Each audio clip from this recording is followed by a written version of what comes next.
Welcome back to Revise and Resubmit for our weekend book review. I am Pavlov, and with me as always is Nikita. Today, we're diving into Dethroned. It's a book that takes us back to the integration of the princely states into India. Yeah, it might sound like a history lesson, about dusty crowns and old treaties, but it's really fascinating when you look at the power dynamics and the personal stories that shaped a nation. It's almost like a real-life Game of Thrones. Absolutely. Full of intrigue and ambition, and the struggle to create a new identity amidst the chaos of partition. So we're going to take a deep dive into all 14 chapters and the epilogue. Dethroned kicks off with Chapter 1, The Iron Man and the Civil Servant, which introduces us to Vallabhbhai Patel and Lord Mountbatten. Patel, often called the Iron Man of India, was a driving force behind integration. Patel's stories are fascinating. The book really highlights his personality, strong-willed, determined, and absolutely committed to a unified India. And on the other side, we have Lord Mountbatten, the last Viceroy of India, stepping into a situation that was anything but peaceful. The book uses the term Operation Madhouse to describe the situation Mountbatten inherited, what was going through his mind as he took on this role. Think about it. The end of British rule.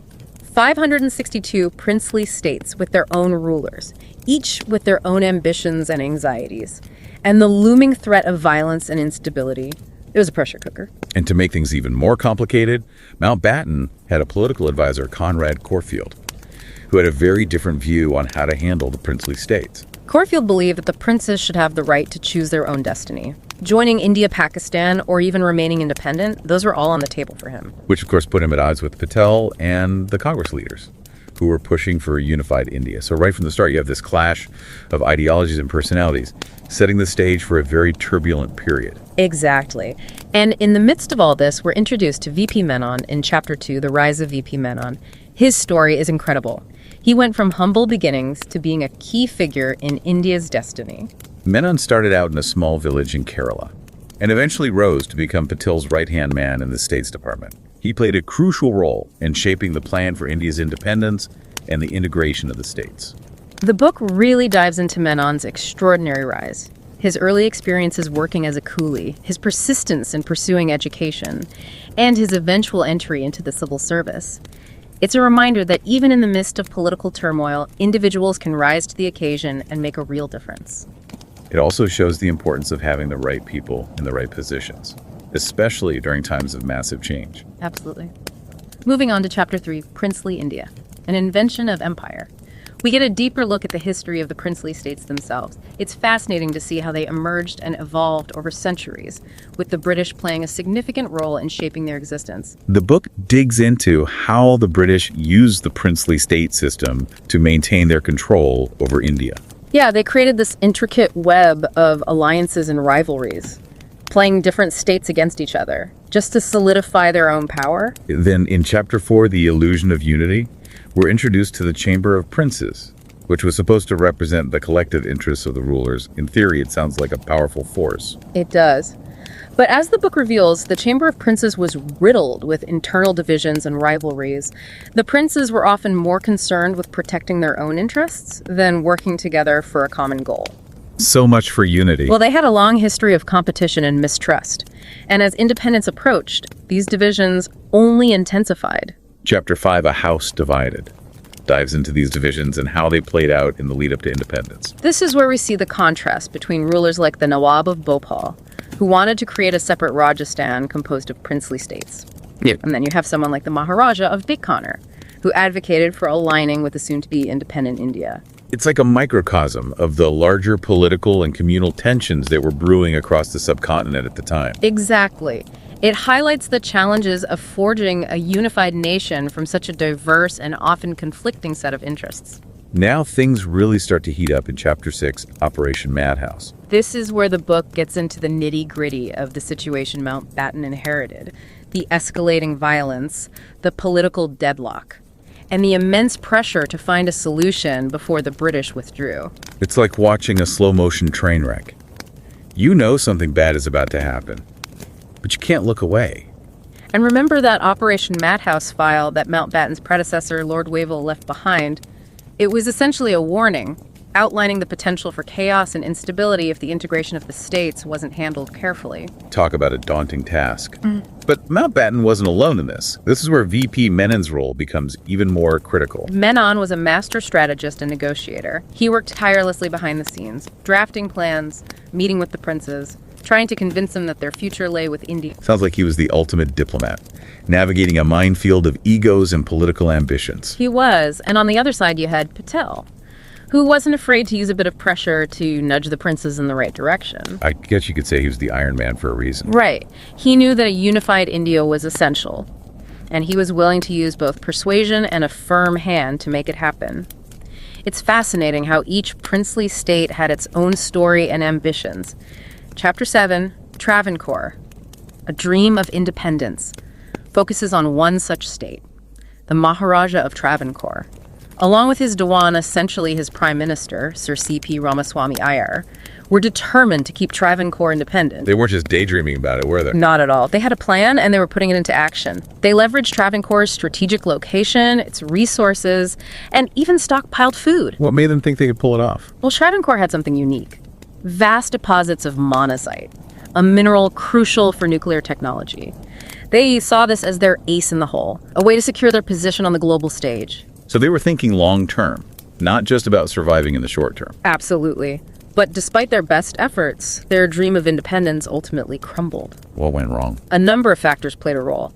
Pressure from the Indian leadership, threats of economic sanctions, and the realization that going it alone would leave them vulnerable in a volatile region, all contributed to their decision to join India. So even with careful planning, sometimes the political realities are just too strong to overcome. Exactly. Now, in Chapter 8, Hyderabad, a kingdom in the belly, we encounter one of the most complex and consequential situations in the entire integration process. Hyderabad was this huge, wealthy state, right in the heart of India, ruled by a Muslim Nizam, but with a predominantly Hindu population. Yes, and the Nizam was incredibly powerful. He had his own army, vast wealth, and a strategic location. He really believed he could make Hyderabad an independent nation. Sounds like a recipe for conflict.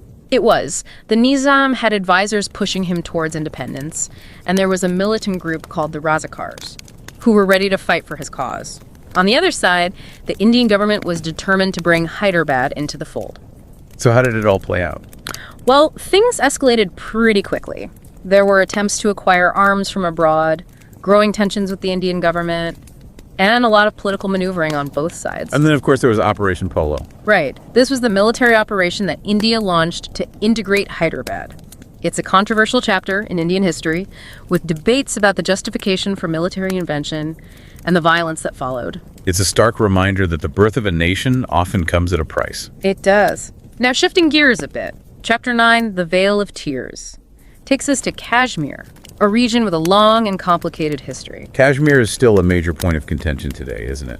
It is, and this chapter really lays the groundwork for understanding the conflict. It explores the Maharaja's initial indecision about joining India or Pakistan, the political complexities within Kashmir itself, and the eruption of violence that ultimately forced his hand. It's almost like watching a car crash in slow motion. You can see it coming, but you're powerless to stop it. That's a good analogy. The book does a great job of capturing that sense of inevitability. So let's talk about the aftermath. Chapter 10, The Killing Fields, focuses on what happened after Operation Polo in Hyderabad. This is a difficult chapter to read. It paints a vivid picture of the violence, displacement, and sense of betrayal felt by many Muslims in Hyderabad. It's a side of the story that often gets overshadowed by the narrative of national unity. It is, and it's important to acknowledge the human cost of these events. Chapter 11, Endgames of Empire, shifts the focus to the smaller princely states and how their rulers dealt with the loss of their kingdoms. We see the personal struggles of these rulers as they try to come to terms with the end of their power and privilege. The book highlights the story of the Maharaj Rana of Dolpur, who truly believed that his right to rule was God-given. I can't imagine how disorienting that must have been for them, going from being absolute rulers to ordinary citizens almost overnight. It was a massive transition, but some of the princes did manage to find new roles for themselves. Chapter 12, From Princes to Politicians, explores this, right? Exactly. It shows how some former rulers entered the political arena, challenging the Congress Party and navigating the complexities of democratic politics. So they didn't just fade away. They found new ways to assert their influence. That's right. And Chapter 13, the Privy Purse debate, takes us into another contentious issue, the financial guarantees given to the princes. The Privy Purse is right. There were calls for their abolition, with many arguing that they were a drain on the national treasury and a relic of a bygone era. It was a heated debate. Nehru initially opposed the Privy Purses, while Patel fought to include them in the Constitution. And of course, it was Indira Gandhi who ultimately abolished them in 1971. It was a bold move that solidified her image as a strong leader willing to break with the past. So where do we leave the princes in the final chapter? Chapter 14, Lost Among the Cobwebs. This chapter is a bit melancholy. It shows how many of the former rulers struggled to adapt to their new lives as ordinary citizens. Some found new paths like entering politics, while others faded into obscurity, their palaces and fortunes dwindling away. It's a poignant reminder that even the most powerful figures are subject to the tides of history. It is, and it raises questions about the lasting legacy of princely rule in India, its impact on political structure, social hierarchies, and the cultural landscape. It really makes you think about the human side of history, doesn't it? These weren't just kings and queens in some faraway land. They were real people grappling with extraordinary changes. Absolutely. And that's what the epilogue No More Boodle really drives home. We see this stark contrast between those who adapted to the new reality and those who were left clinging to the past. Some princes, like the Maharaja of Jodhpur, embraced the change and went into politics. Others, like the ex-ruler of Bikaner, found themselves reminiscing about a bygone era of unimaginable wealth and power. Yeah, it highlights the resilience of the human spirit, but also the sense of loss and displacement that many experienced. And Dethroned doesn't shy away from the tough questions either. Right. It makes you question whether Mountbatten's promises to the princes were truly sincere, or just a means to an end. It also makes you think about whether the integration process was fair, and if some of these larger states like Hyderabad or Travancore could have actually thrived as independent nations. These are questions that historians continue to debate today, and it's clear that the legacy of the princely states is still very much alive in India, in its culture, its social structures, and even its politics. Dethroned has definitely given us a lot to think about. It's been an incredible journey through a pivotal period in Indian history. It's a story of power, ambition, loss, and the birth of a new nation, grappling with its past and forging its future. We highly recommend adding Dethroned to your reading list if you want a book that will challenge your perspectives and give you a deeper understanding of India. And for those who want to explore further, we've got links to articles, maps, and even some photos of these fascinating rulers and their palaces in the show notes. And don't forget to leave us a 5-star rating on Spotify and Apple Podcasts. It helps other listeners find the show. And join us on these deep dives into history. Until next time, happy reading.